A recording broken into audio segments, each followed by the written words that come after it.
네, 헬로 차이나 시간입니다. 오늘 중국 증시 또 하락으로 출발이 나오고 있습니다. 소폭 하락세.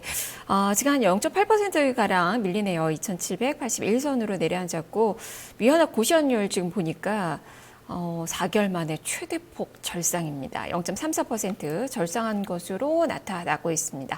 중국 이야기 자세하게 들어보도록 하겠습니다. 오늘 홍콩으로 연결을 해보죠. CFSG 남동환 대표입니다. 대표님 안녕하세요. 안녕하십니까. 네. 중국 증시가 좀 많이 안정쳤나 싶었는데 지금 살간 내림세가 나타나고 있습니다. 어제 2,800선 겨우 턱걸이를 했는데 오늘은 또 여기서 또 후퇴하면서 내주고 있는 그 모습이고요. 양해가 진행이 되고 있는데 약발이 떨어져가는 그 느낌입니다. 중국 증시 한 주간 어떻게 움직였는지 분석을 좀 해주시죠. 네, 중국 증시가 양해가 개최되기 전부터 나타났던 기대 물량들의 유입이 축소가 되면서 주 후반 모멘텀 부재에 따른 하락세가 좀 나타나는 모습을 보이고 있습니다. 지난주 움직임을 살펴본다면 경기 둔화와 자본 이탈에 대한 우려감이 나타나면서 상해 지수가 한때 2,700선을 하회 이탈을 했었는데 이랬던 증시가 양회 개장 3일 전부터 양회에서의 부양책 발표에 대한 기대감에 2,900선까지 올라서는 모습을 보였습니다. 그럼에도 불구하고 지난 한 주간 추가 상승 여력이 나타나지 못한 가운데 주 중반 이후에 다시 2,800 초반선까지 밀리는 모습을 보이고 있습니다. 한 주간의 움직임을 통해서 일단 현재 중국 증시에 대한 심층 분석을 일단 전망을 해보도록 하겠습니다. 이번 주는 둔화된 경제 지표에 따른 중국 내 경기 상황과 양해 이후의 시장 향방에 대해서 좀 더 자세한 이야기를 나눠볼까 합니다. 먼저 양회 시즌에서 모멘텀을 잃어가고 있는 중국 증시에 대해서 좀 살펴봐야 되겠습니다. 상해 데일리 차트 한번 보여주시기 바랍니다. 일단 차트를 통해서 좀 살펴보면요. 지난 2월 29일 중요한 기술적 지지대로 여겨졌던 2,700선이 붕괴가 되면서 장중 한때 2,638선까지 밀렸습니다. 이랬던 상해지수는 양회에서의 경기 부양 발표에 대한 기대감으로 지난 3월 8일 다시 2,900선까지 올라서는 모습을 보였습니다. 특히 이럴 같은 상승 움직임은 6일 연속 오름세 움직임을 보이면서 저가 매수세가 확인이 되었고 또한 2,700선이 다시 이제 지켜지는 모습을 보이면서 시장의 대기 매물들도 확인되었다 이렇게 판단이 됩니다. 지난 2월 29일 저가 대비 상승폭을 좀 살펴보면 지난 6일간의 오름세를 통해서 8%대의 누적 상승률을 기록을 했습니다. 회복세를 시도를 했는데 이랬던 상해지수가 지난 6일간의 상승폭을 단 이틀 만에 절반을 내주는 모습을 보였습니다. 지난 이틀간 총 4%대에 가까운 하락률을 기록을 했습니다. 양해가 진행되는 가운데 추가 부양에 대한 기대감이 소양 국면을 보이고 있고 최근 상승에 맞춰서 고점대의 청산 대기 매물들이 유입되고 있기 때문인 것으로 풀이가 되는데요. 특히 최근 고점대의 대기 매물들은 향후 시장 전망을 좀 어둡게 보고 있기 때문에 일단 고점에서 팔고 보자는 인식이 강한 것으로 보도가 되면서 양해가 시작되기 전 시장을 지배했던 경기 불안감이 다시 한번 고개를 들고 있는 것으로 판단이 됩니다. 양회는 이제 15일에 폐막이 되죠. 다음 주 화요일 날 폐막이 되는데, 지금 그 모멘텀이 사라지고 있다, 줄어들고 있다라고 말씀해 주셨어요. 과연 투자자들은 양회에서 어떤 부양책이 나올 것으로 기대를 하고 있는 건가요? 네, 중국 GDP 성장률이 6%대로 떨어진 지금 중국 정부는 기업 구조조정을 통한 공급 측 개혁을 강력히 추진하고 있고 생산 과잉 현상을 점차 줄이려는 시도를 하고 있습니다. 지난 5일 개최돼서 지금 진행이 되고 있는 전인대 업무 보고에서 리커창 총리는 경제 성장률 목표치를 6.5%에서 이제 7%로 제시를 했습니다. 기존의 시장에서 예상을 했던 6.3%에서 6.5%보다는 높은 수치로 판단이 되고요. 재정 적자를 늘리고 세금 부담을 낮춰서 경기를 부양하겠다라는 의지를 시장에다가 분명히 던져줬다 이렇게 시장 전문가들이 진단을 내놓고 있습니다. 또한 이런 시점에서 중국 인민은행 부총재도 위안화 평가 절하가 없다라는 점을 다시 한번 확인을 시켜주면서 양회 시즌 경기 부양에 좀 더 힘을 쏟아주는 모습을 보였습니다. 여기에다가 중국 정부는 일단 최근 고속철 건설을 핵심 과제로 중장기 고속철도망 계획을 제시를 했는데 올 한 해만 철도 분야에 8천억 위안 이상을 투자하는 것으로 밝혀지고 있습니다. 그 밖에 금융시장과 연관된 세부 사항을 살펴보자면은 중국 정부 당국은 적당한 때를 택해서 올해 안에 성강퉁, 그러니까 후광퉁과 비교를 해본다면 성강퉁은 선전 증시와 홍콩 증시 간의 교차 배배입니다. 이것을 이제 출범시키기로 했는데, 하지만 시장의 기대를 모았던 주식 발행 등록제는 일단 올해 시행되기는 좀 어려울 전망이다, 이렇게 분석이 되고 있습니다. 리커창 총리 역시 전인대 업무 보고에서 주식 발행 등록제에 대해서 언급하지 않았기 때문인데요. 최근 증시 관계자들 사이에서는 양회가 끝난 후 3월 중에 시행될 것이다라는 얘기도 나오면서 아직까지는 좀 불확실성이 남아 있습니다. 그러나 이런 주식 발행 등록제 시행은요, 증시의 물량 부담을 초래할 것으로 우려가 되고 있기 때문에 주가를 억제하는 요인으로 작용을 할 수 있어서 일단 지금 말씀드렸던 것처럼 아무래도 주식 발행 등록제가 좀 시행이 어려워진다라면 이런 부분들도 증시에는 일단 무관하지 않고 좀 긍정적일 수 있다, 이렇게 판단이 됩니다. 이런 상황에서 아무래도 투자자들은 최근 경제 상황을 잘 이해하고 있기 때문에 이번 양회에서 발표될 경제 정책 중에서 부동산 규제 완화라든지 전인대에서 추가 개혁 조치 등 재정 정책 확대와 소비 부양책들이 발표될 것이다, 이렇게 기대를 하고 있습니다.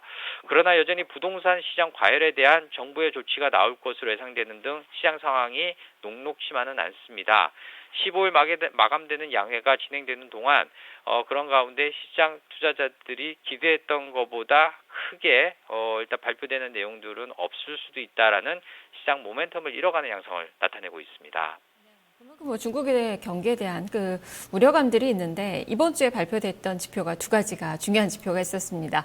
무역 지표 그리고 이 물가 지표인데 수출입 지표는 사실 중속 성장에 대한 의구심을 키웠고요. 그리고 물가 지표는 소비자 물가 지수는 개선이 됐지만 생산자 물가 지수는 여전히 하락세를 이어나가고 있습니다.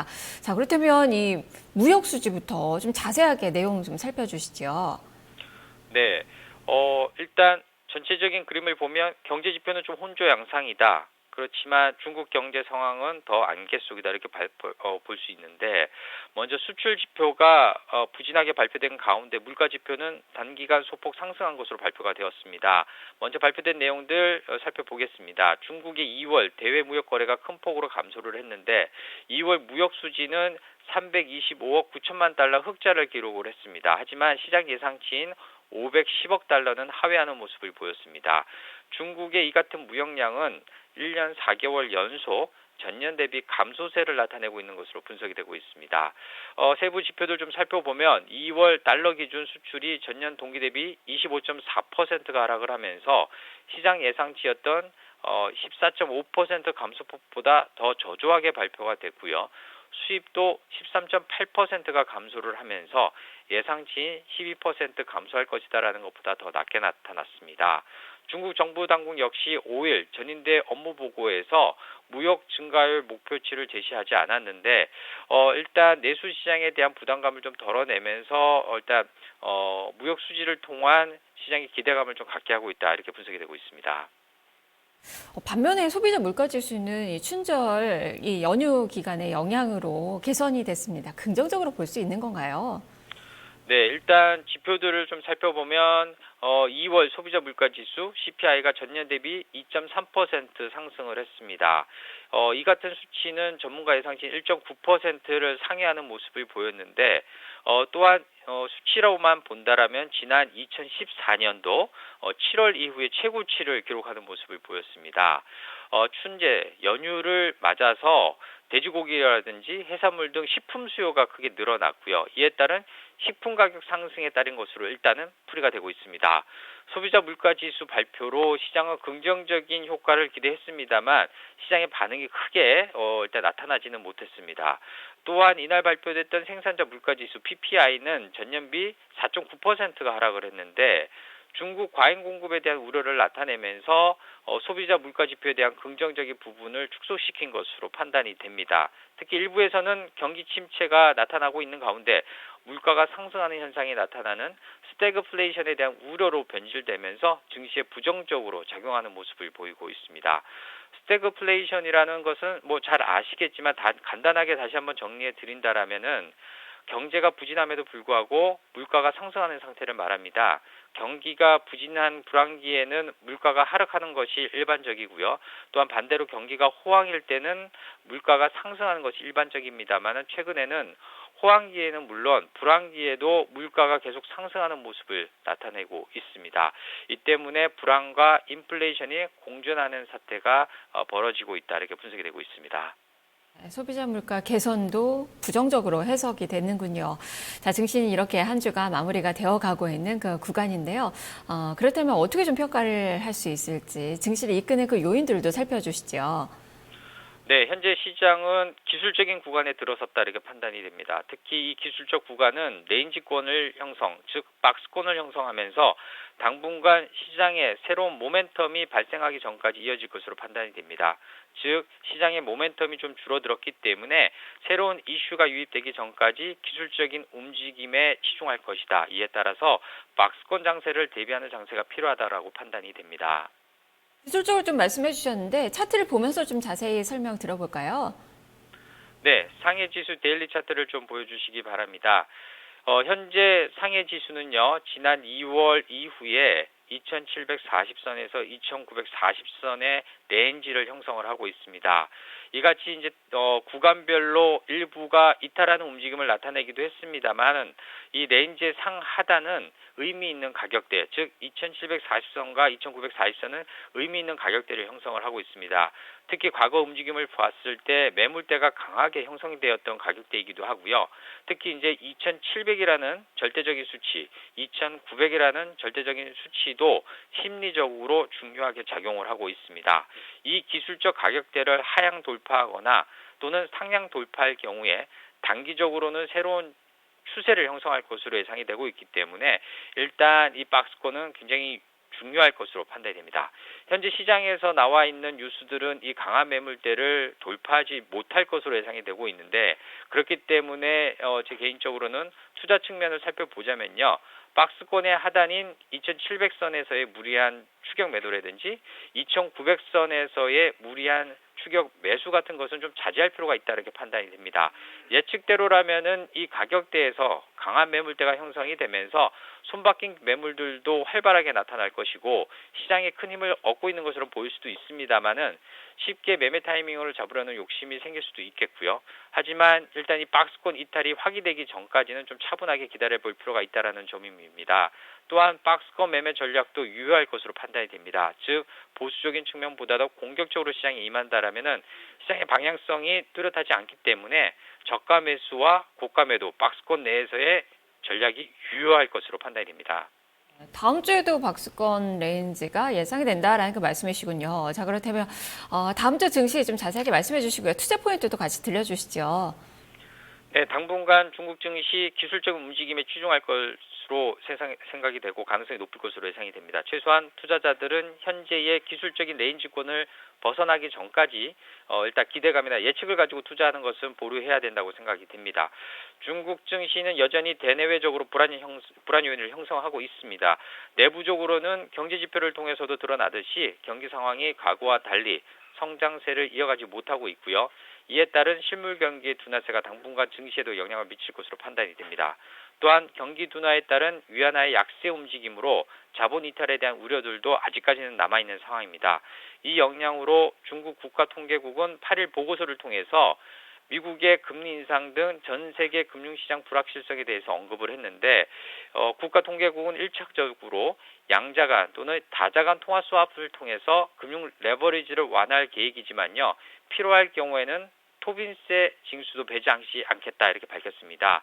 토빈세가 뭐냐고 하면 단기성 외환거래에 부과하는 세금입니다. 그래서 국제 투기자본, 특히 이제 한머니 같이 급격한 자금의 유출입이 나타나는 움직임을 제한하는 규제 방안 중에 하나입니다. 이같이 토빈세를 검토할 정도로 자본 이탈에 대한 우려가 중요하다는 것을 받아들일 필요가 있다고 판단이 됩니다. 또한 인민은행이 지속적으로 공개시장 개입을 통해서 유동성을 공급하고 있습니다만 별다른 효과를 거두지 못하고 있는 것이 사실입니다. 전일 같은 경우 인민은행이 7일물 역환매 조건부 채권 RP를 200억 위안 규모로 유동성을 공급했습니다만 시장에는 큰 영향을 주지 못했습니다. 당분간 신중하고 현명한 투자자라면 단기적으로 쉬어가는 관망세를 형성하는 것도 좋은 투자라고 생각이 됩니다. 네, 쉬어가는 것도 전략이다라는 그 말씀이시네요. 남동환 대표님 고맙습니다. 고맙습니다. 네. 자, 오늘 헬로차이나 중국 증시 다음 주 전망까지 같이 들어봤습니다. CFSG 남동환 대표와 함께 했습니다.